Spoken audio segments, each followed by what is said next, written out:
Hello, everyone. It is me, Chef James MacInnis, and we are back doing another reaction to Chef Ranveer Brar. And I wasn't going to circle back to him so fast, but when I was just scrolling through thumbnails of different Indian cuisines, I saw the thumbnail of this picture, of this video, and it looked like some fried chicken. I don't know what Dhaba-style chicken curry is, but it looked like fried chicken. And the reason I love fried chicken so much, it's got a deep personal connection with me. I was actually raised by my father's parents. I wasn't raised by my own parents. And I was about 16 when my grandmother died, and it was in the middle of the summer when it happened, and our first holiday was Labor Day. Which is, for those of you that don't know, that's the first Monday in September. We call it Labor Day, and it's just a national holiday. And Grandpa was like, hey, why don't we order some chicken? Because he keeps seeing these KFC commercials on TV, and while Grandma was alive, we never ordered takeout. I think we might have ordered pizza once for my birthday once. She always cooked. And he said, I've always wanted to try that popcorn chicken, so you order a bucket of whatever you want, and I'll get some popcorn chicken. So since then, I've had KFC every single Labor Day since I was 15. Now, with that said, I know KFC, some people love it, some people hate it. You know, you can give him credit for, inventing roasted chicken. You can say he didn't, whatever. But, I think it's a good benchmark of fried chicken. If it's better than KFC, it's great chicken. If it's worse than KFC, it's crappy chicken. KFC is kind of like a straight, steady line. So anyways, I see this thumbnail, and I'm like, that looks like homemade fried chicken, or like a shake and bake, maybe. So I'm very curious. We're gonna watch this, and we're gonna see what I think. Hey guys, I'm just gonna squeeze this in here. I've decided that I'm starting to get really hungry watching all this Indian cooking. And what we're gonna do, I think when we get to 2,000 subscribers, is I'll put a poll out on my community tab, and I'll put 3 or 4 different recipes, and I'll let you guys vote on what you want to watch me muddle my way through cooking. So I'll put 3 or 4 up there. We'll do a poll. I'll leave it open for a week, and you guys will pick what I cook for my own video of cooking. मेरे दिल में ख्याल आता है कि अगर ढाबे नहीं होते तो क्या होता.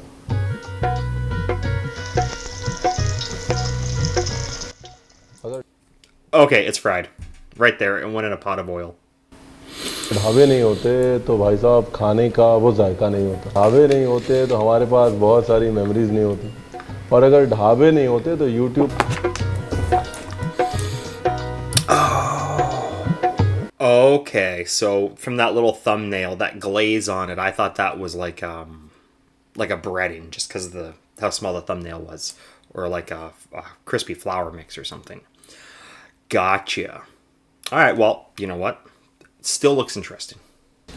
मोहब्बत पर ये फैक्ट है. अगर ढाबा नहीं होता तो 70% रेसिपीज नहीं होती. ढाबा टाइप करिए, देखिए धड़ाधड़ कैसे आएंगी रेसिपीज.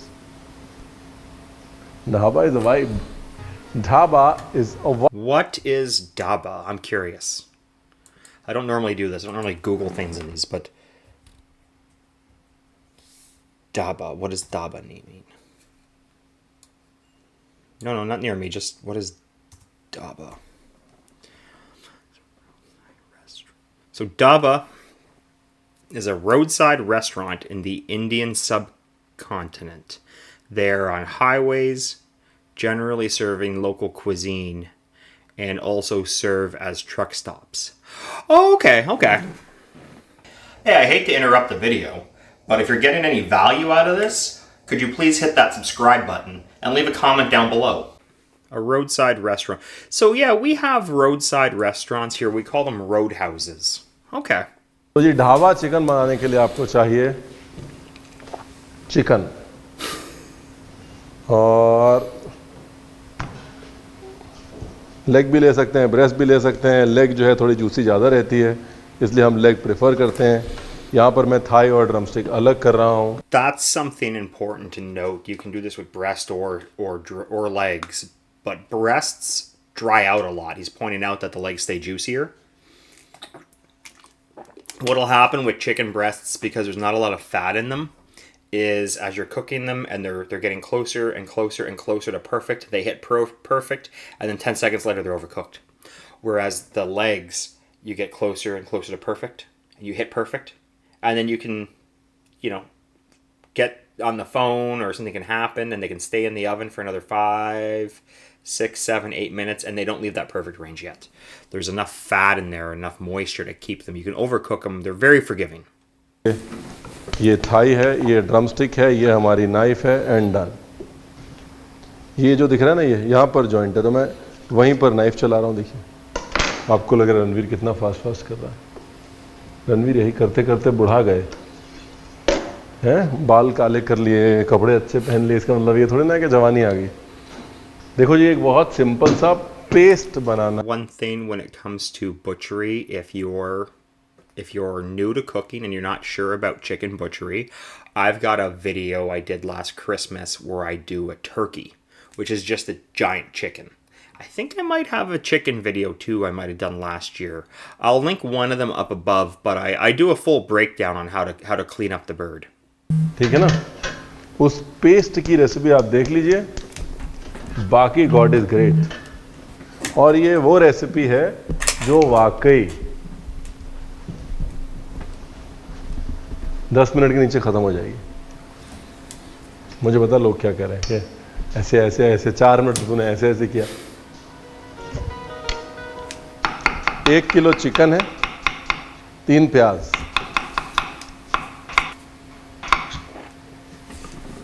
तेल, ये जी सरसों का तेल. दोनों तेल मिक्स कर रहा हूँ मैं. ठीक है जी. कुकिंग ऑयल प्लस सरसों का तेल. जब तक गर्म नहीं होगा और आंखों में झटका नहीं लगेगा तो कुछ नहीं कर सकते हम. बहुत सिंपल रेसिपी है, लेकिन बहुत ही सिंपल. आप बोलेंगे रणवीर आप कहाँ छुपे हुए थे अब तक. आप वहाँ से जंप करके अपने फ़ोन से एकदम हमारे हाथ चूम लेंगे और हमारे दिमाग की दाद देंगे. I see how humble he is. That's just a joke. Basically क्या है ना, अगर ढाबे का खाना है तो कॉम्प्लिकेटेड हो ही नहीं सकता. ताज़ी चीज़ बनानी है, ताज़ी चीज़ खिलानी है. Commitment is towards freshness, and complication and freshness don't go hand in hand. ठीक है जी. प्याज का तो हो गया programme. That's very right. Complication and freshness don't go hand in hand. The more complicated you make something, the longer it takes to make it. The more complicated, the longer it takes, the further away from freshness you get. Here's a very good example. You take some very fresh ingredients, you cook them, and you can be done in 15 minutes, right? You eat them. Very fresh. You want to get complicated now. So maybe you start brining stuff or marinating or dry aging. And the more complicated it is, the less fresh it is. For example, dry aged beef.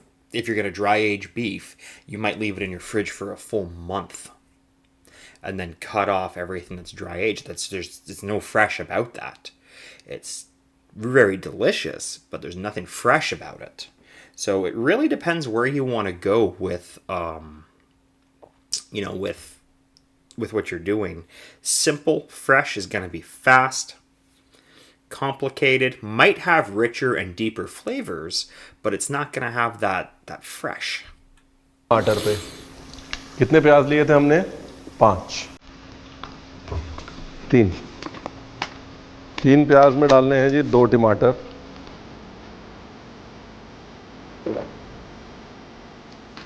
साथ में डालना है अदरक.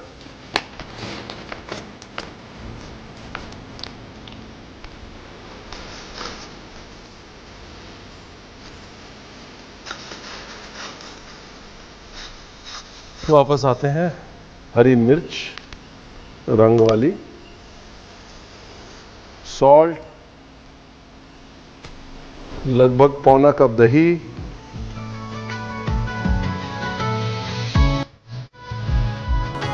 That curd, I'm not familiar with that white creamy liquid. Is that like a sour cream? So if I were going to describe sour cream to somebody that doesn't know, you would take heavy whipping cream and add lemon to it and let it curdle and then get it cold. And that we use that as sour cream as you can use it as an ingredient or as a dip for like Mexican food. सालों पे आ जाते हैं. देगी मिर्च, धनिया, हल्दी, और बहुत कम होता है लेकिन मैं डाल रहा हूँ थोड़ा सा जीरा पाउडर. ठीक है ना.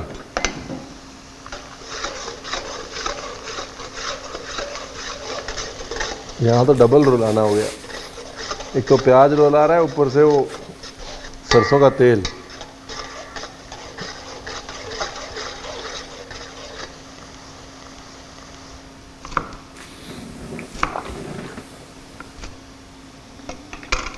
धनिया की डंडी.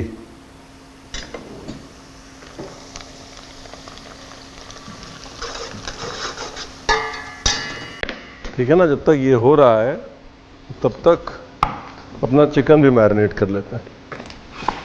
चिकन, ये क्या, सरसों का तेल, थोड़ा सा सॉल्ट, धनिया, हल्दी, मिर्ची, अदरक लहसुन पेस्ट,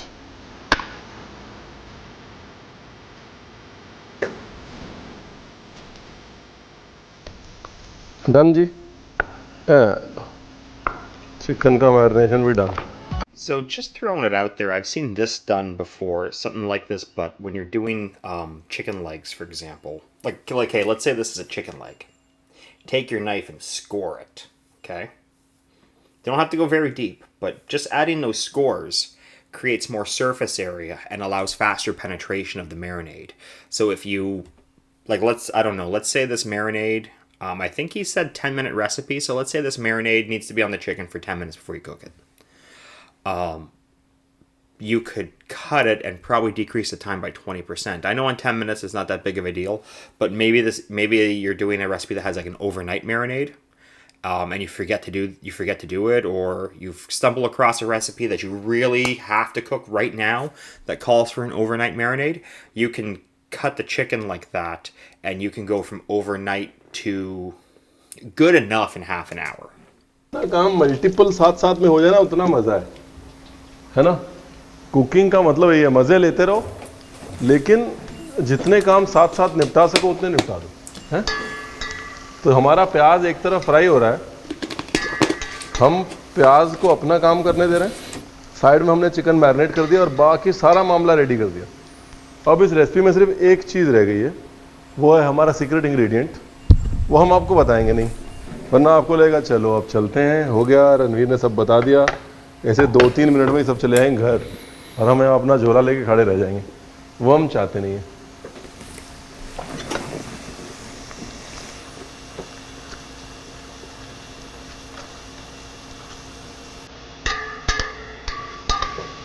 ये देखिए, प्याज को इतना ब्राउन करना है, देख रहे हैं आप, इतना ब्राउन.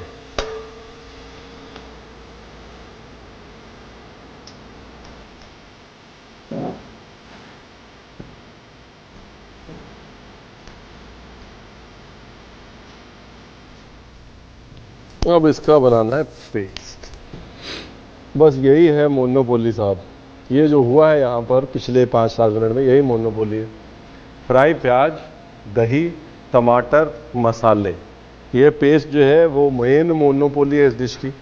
चिकन का मैरिनेशन, ये दोनों चीज़ें देख लीजिए और उसके बाद कुकिंग शुरू करते हैं. चिकन की भुनाई मैं करता हूँ और मसाले की पिसाई आप करेंगे. आप कितनी सिंपल रेसिपी बताओ, कितनी सिंपल रेसिपी. एक प्याज तला, उसके बाद पेस्ट बना के छोड़ दिया उसको, बस, और कुछ नहीं करना.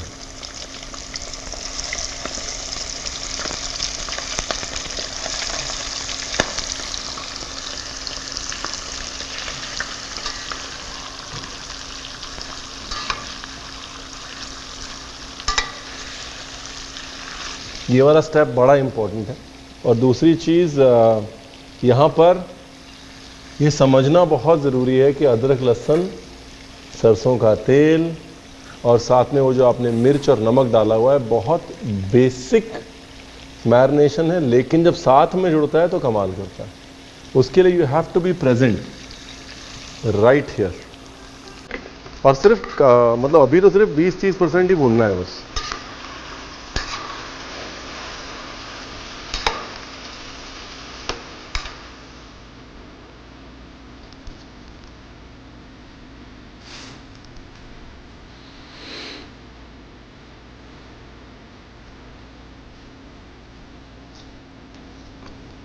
मेन जो डिश का फाउंडेशन है वो ये है। चिकन को आपने अच्छे से तला है, अगर अच्छे से फ्राई किया है तो भाई साहब आधी प्रॉब्लम सॉल्व। और वो तेल जो है वो रख लीजिएगा, इसी तेल में ग्रेवी पकेगी। तेल के अंदर सारा जायका आ चुका है चिकन का, मसालों का, अदरक लहसुन का। ठीक है जी। और जो एक्स्ट्रा बच रहा है वो भी रख लीजिए साहब, वो तेल भी बहुत काम का है। ऊपर से गार्निश करनी होती है, कभी रोगन डालना होता है, कभी पुलाव के ऊपर डालना होता है। ये तेल वो तेल है।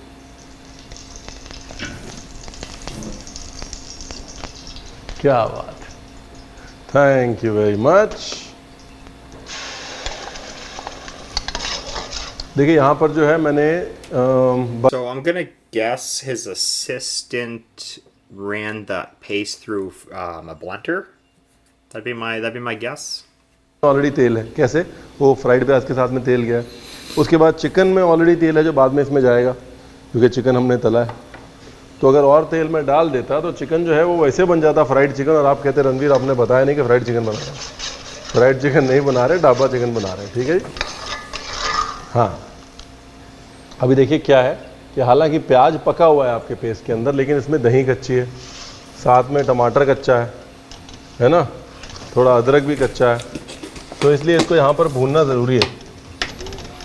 ज़्यादा नहीं, थोड़ा, लेकिन ज़रूरी। थोड़ा सा दही का कच्चापन मर गया ना, 50% दही का कच्चापन मर गया। उसके बाद अपना चिकन,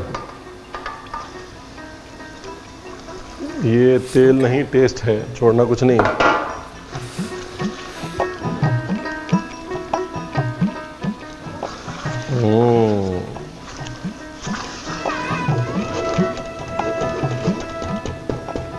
पूरा मामला बदल रहा है ना यहाँ पे। देखिए नज़दीक से देखिए इसको, है एकदम धीरे धीरे मस्त तेल ऊपर आ रहा है, चिकन का फ्लेवर मिक्स हो रहा है, धीरे धीरे चिकन और मसाले आपस में बात कर रहे हैं, घी छूट रहा है, ढाबे की वाइब इस डिश में से दिख रही है। अभी भी पानी नहीं डाला मैंने, है ना, अभी भी भुनाई जो है वो ऐसे ही कर रहा हूँ। और ये बड़ा इंपॉर्टेंट है। सबसे पहले अपना सीक्रेट इंग्रेडिएंट डालना है। फाइनली दालचीनी। दालचीनी का एक लगभग 1.5 इंच का टुकड़ा लें, 1 इंच का टुकड़ा लें, इतना बड़ा। ठीक है, इसको जला लें एक तरफ से। और ये जो जली हुई दालचीनी है इसको बीच में डाल दो। I remember being a very, very young chef not knowing that cinnamon is used in cooking other than desserts and cookies and sprinkled on cocoa and stuff.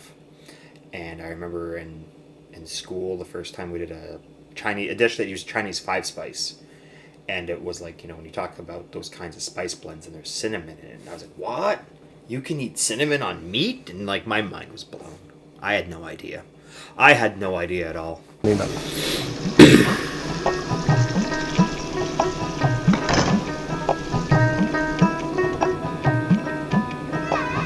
ये जो है ना, ये मोनोपोली है साहब। और कोई खड़ा मसाला नहीं है, देखिए, है ना, सिर्फ और सिर्फ दालचीनी है, वो भी जली हुई। कोई गरम मसाला नहीं डालूंगा इसमें मैं। बाद में नमक मिर्च से बैलेंस कर दूंगा। हल्का सा ज़रूरत पड़ी तो नींबू डालूंगा, अदरक का लच्छा डालूंगा बस। बाद में जब ये डिश बन जाए ना तो ये जो है ये निकाल दीजिएगा, ठीक है, वरना कस्टमर को लगेगा कि आपने कुछ और ही डाल दिया।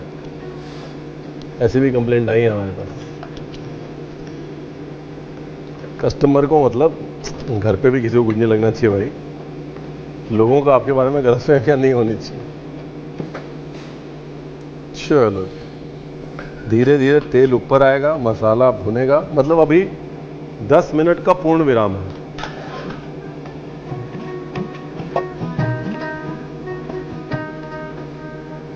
और चिकन की जो ग्रेवी है ना वो भी थोड़ी पतली रखेंगे, गाढ़ी नहीं रखेंगे।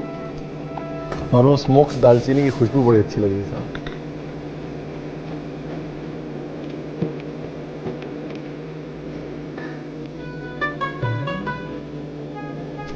अदरक गया और धनिया डाल रहे हैं। ढाबे की कोई भी डिश बगैर अदरक और धनिया के कंप्लीट नहीं हो सकती ना। फिनिशिंग हैज टू बी अदरक धनिया।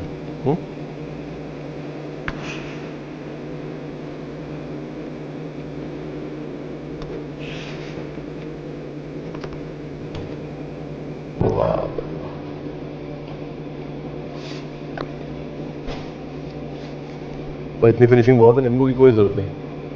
अपना दही खट्टा था, अपने टमाटर खट्टे थे, परफेक्ट है।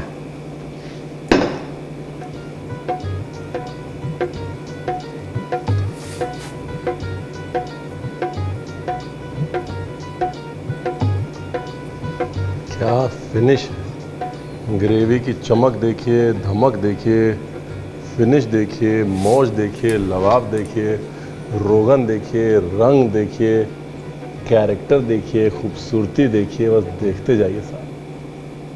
मोहब्बत हो गई हमको इस चिकन से, मोहब्बत।